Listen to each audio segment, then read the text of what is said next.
back to In the Saddle podcast. Today we have men's and women's bowling head coaches, and as well as their GA. I'm Nate Jones. This is Caleb Rutherford.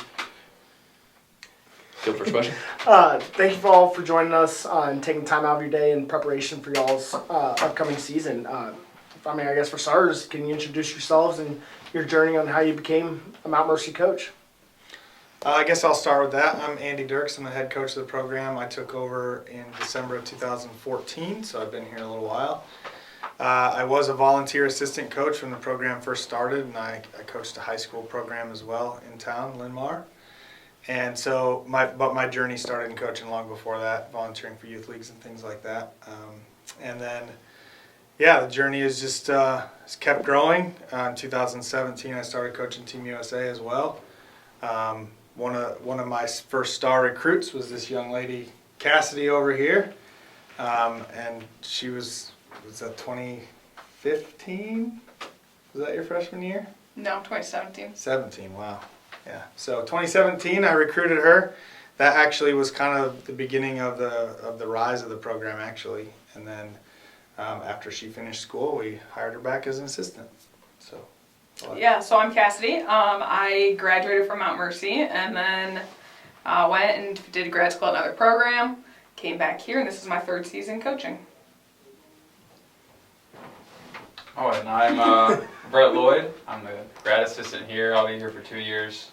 I actually bowled here for a year of my undergrad, and then I finished at another school.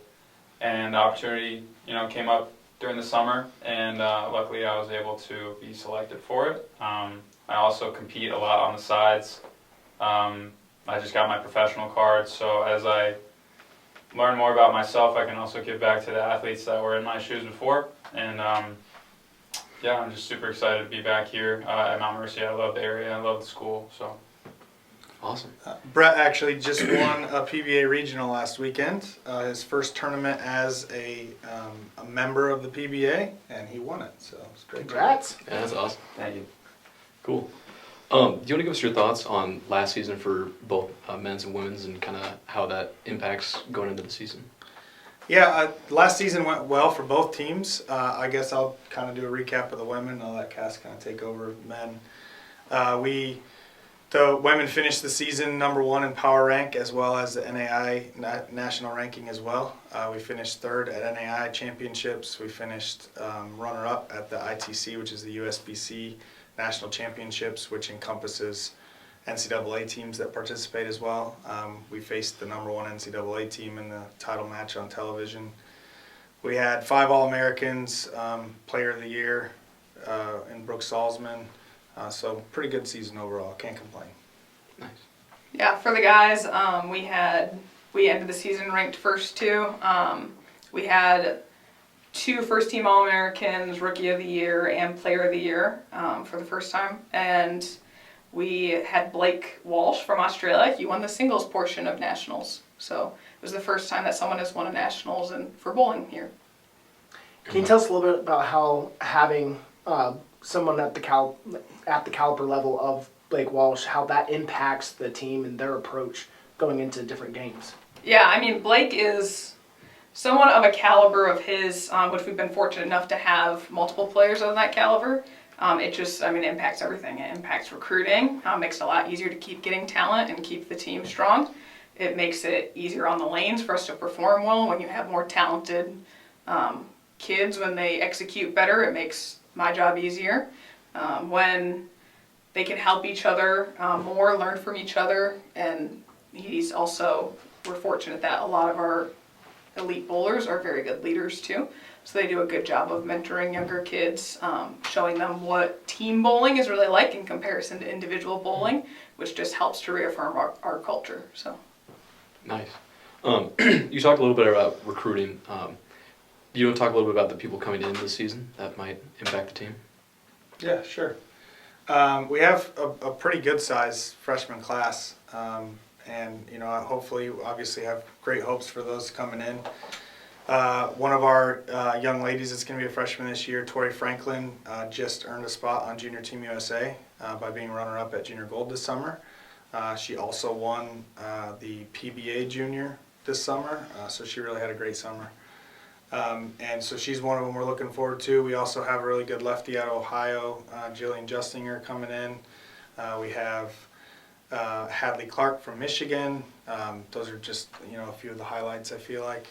We also have a young lady who was here for a semester last year, came in January but didn't compete for us, Irdina Mat Aris from Malaysia. So she'll be joining the competitive field this year as well.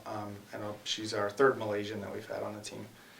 And then I'll let Cass talk about the superstar guys we've got coming in. Yeah, I mean, the guys side has just been very fortunate in recruiting the last few years. Just keeps getting stronger. And so we have a couple of kids. A lot of the kids that come into our program are super experienced on their individual tournaments, have a lot of their own accomplishments, and are just looking how to bring that to a team and their experience on what they've learned from that. We have a kid that traveled to Korea with Team USA, represented and helped the country win medals. We have a ton of kids that are super accomplished in the youth scene, winning, earning a ton of scholarship money that they're now going to use in college. So it's just really exciting to see how it's going to turn out. Nice. You mentioned earlier the USBC. How does the transition from USBC to NAIA that y'all recently did, how does that change the camaraderie between the other coaches now that we're a part of the Heart? Well, I've been fairly connected to a lot of the coaches anyway. Bowling is really unique in that our regular season doesn't really change at all.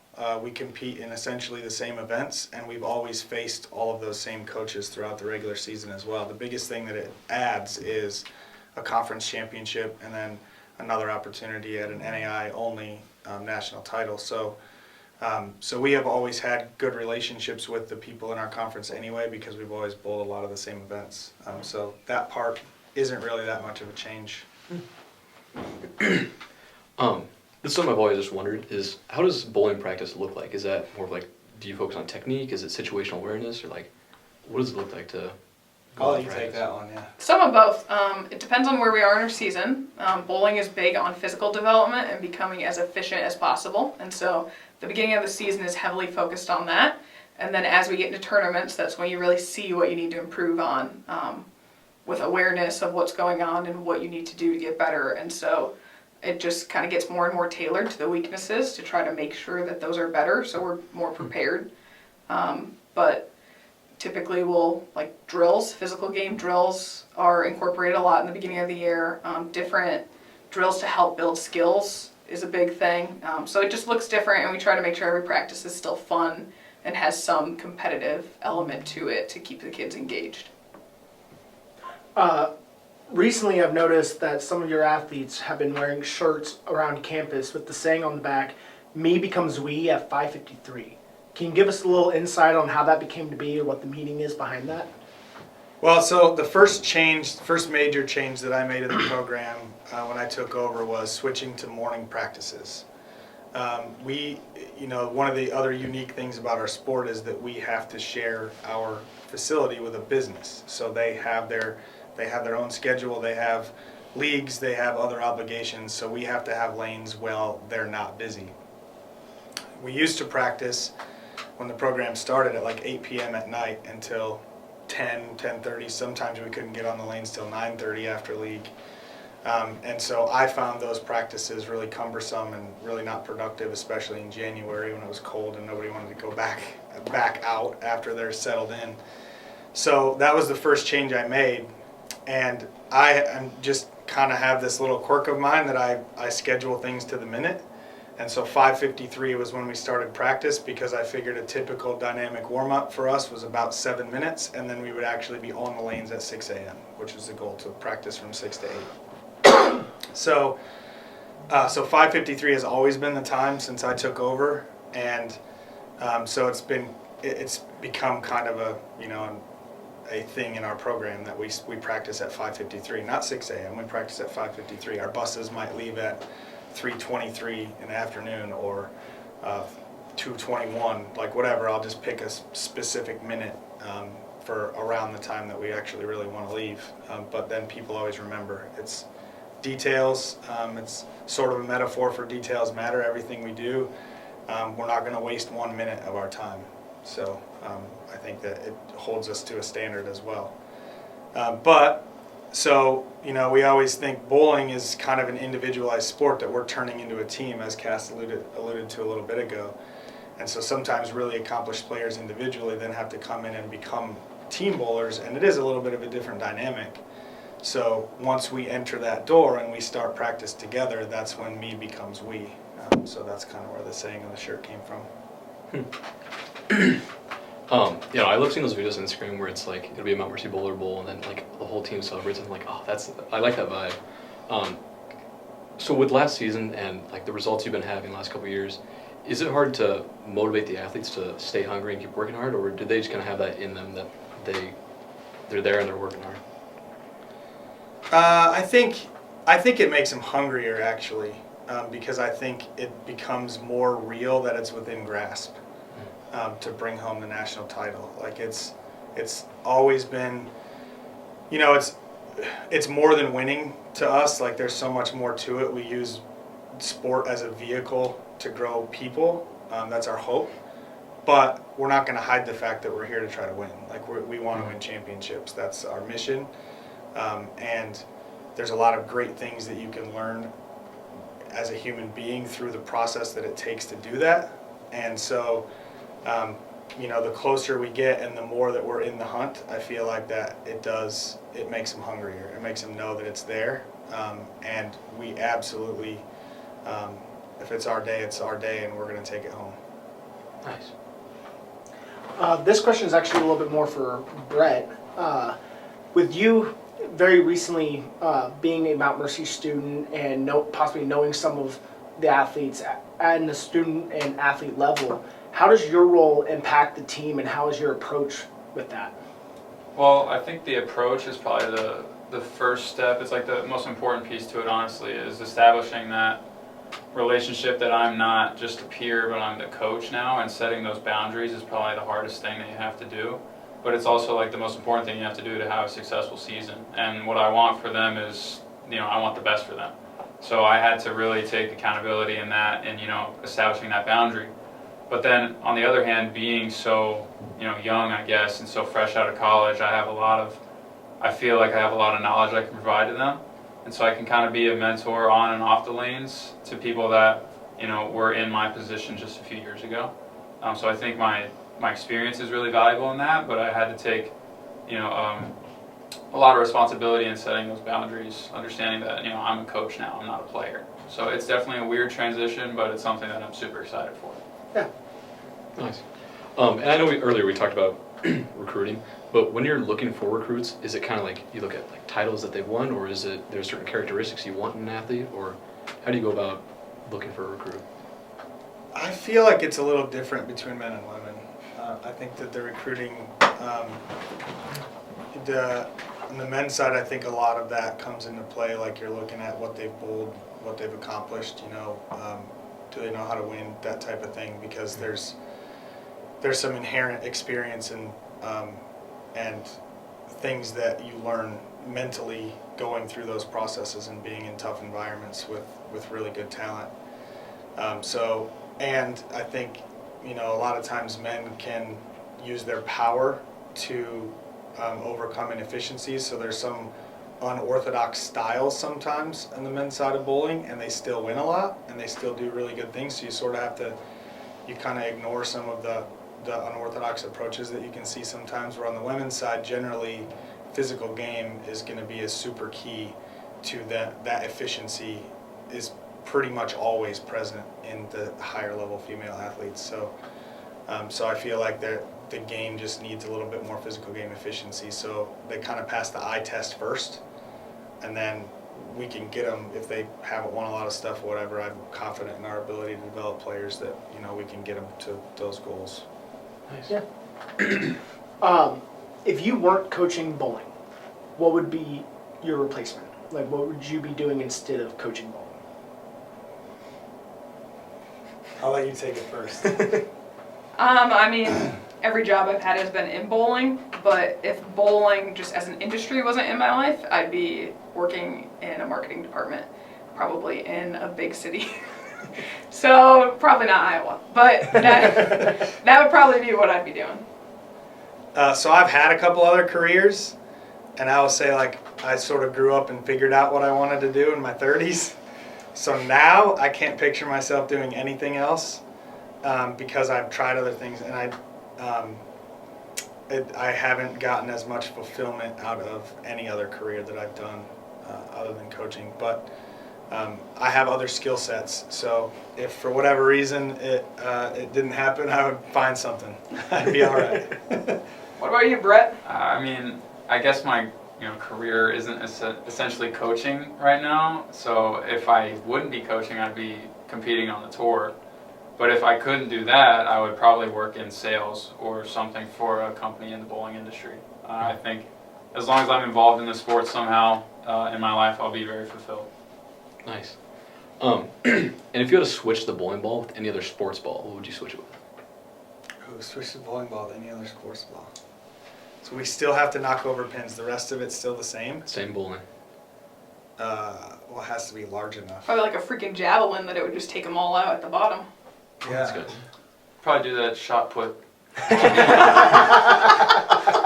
is 16 pounds, yeah. Curling puck.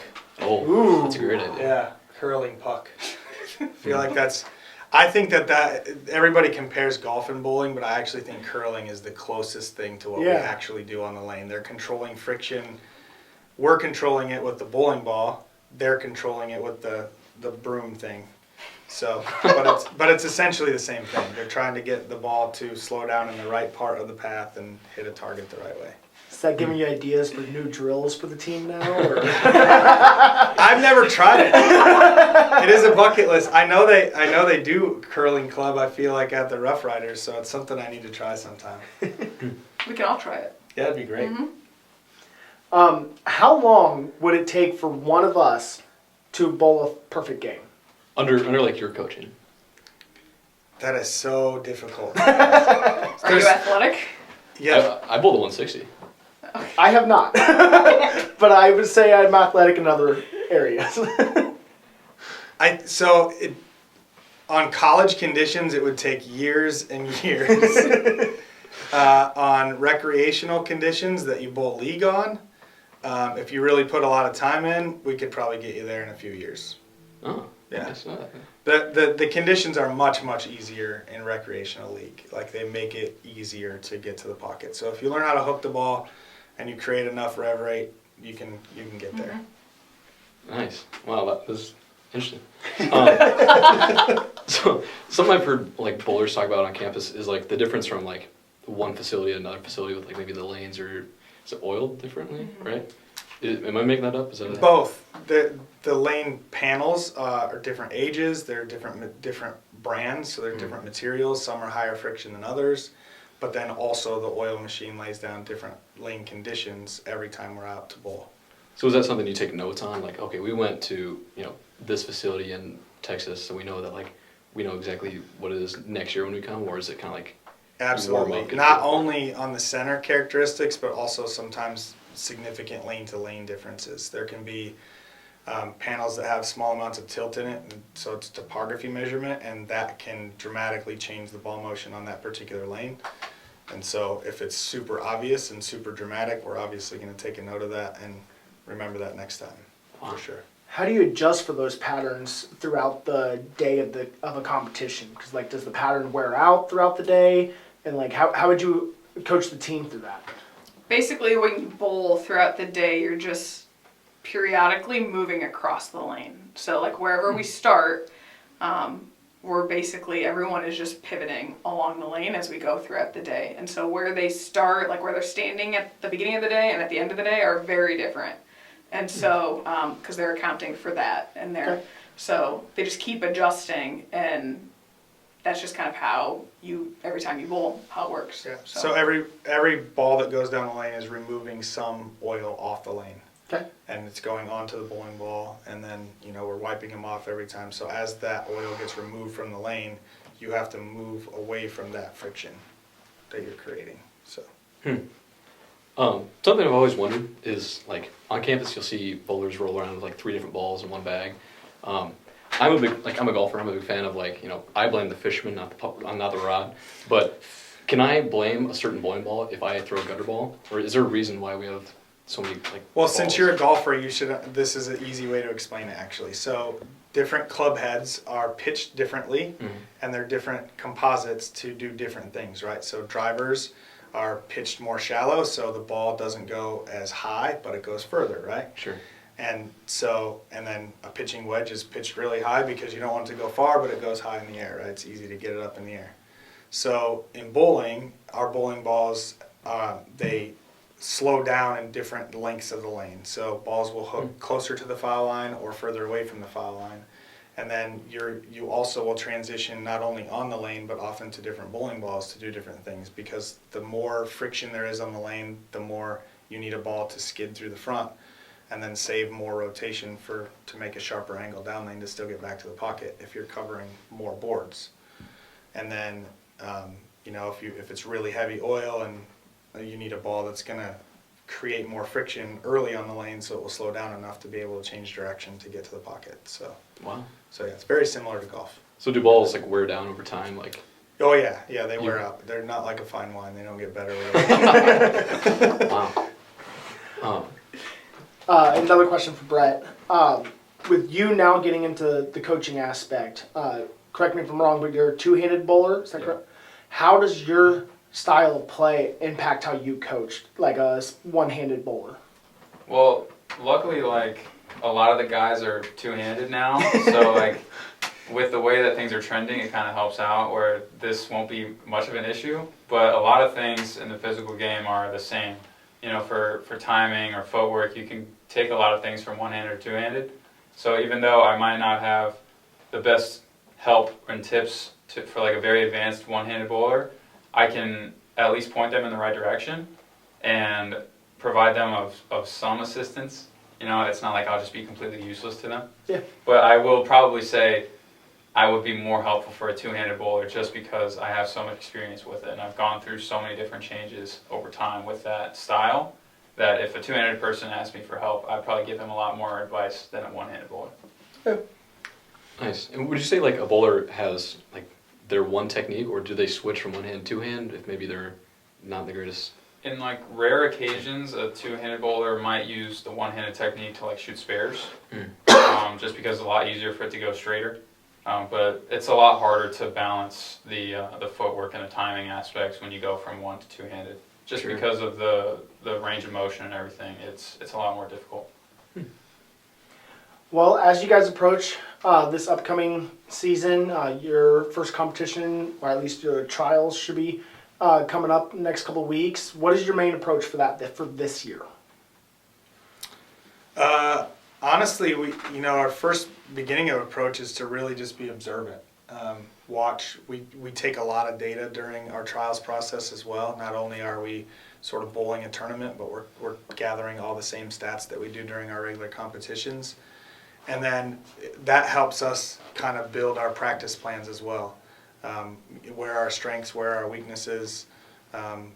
We can watch people over a long enough period of time that we can kind of see where individual players' strengths and weaknesses are as well, so we can help them with their individual physical games or lane play, knowledge, whatever we have to do to improve each player individually. We're going to get a lot of information. So the first part of it is honestly just us being super observant, taking a lot of notes, and analyzing the data so that we can make sure that we're building the right practice plans for each player. Nice. Very cool. And then the last question I have written down here is, if you had to coach another sport, what would the other sport be? I can go first. I would coach soccer because I grew up playing soccer and it was the sport I played before I transitioned to bowling. I think the team aspect of soccer is something that I really miss because you're constantly moving. There's no stops. So the way to adapt over time in the game is really cool to me. So I would definitely pick soccer, but probably nothing else. I think I'd probably coach softball. I don't know, I played softball, so I enjoy it, but that's probably what I would do. I love football, so I think I would coach football. But I would be probably too much of just a fan of watching football. I don't know if I'd be very effective. I just really like football. I'm kind of surprised you didn't say curling. I feel like if I got into curling, I would be like, oh, this is my jam. I got another sport to coach. But yeah. Nice. Well, we appreciate y'all taking the time out of your day and out of your training sessions with the team to join us for this. And yeah, good luck with the rest of the season. Thank you very much for having us.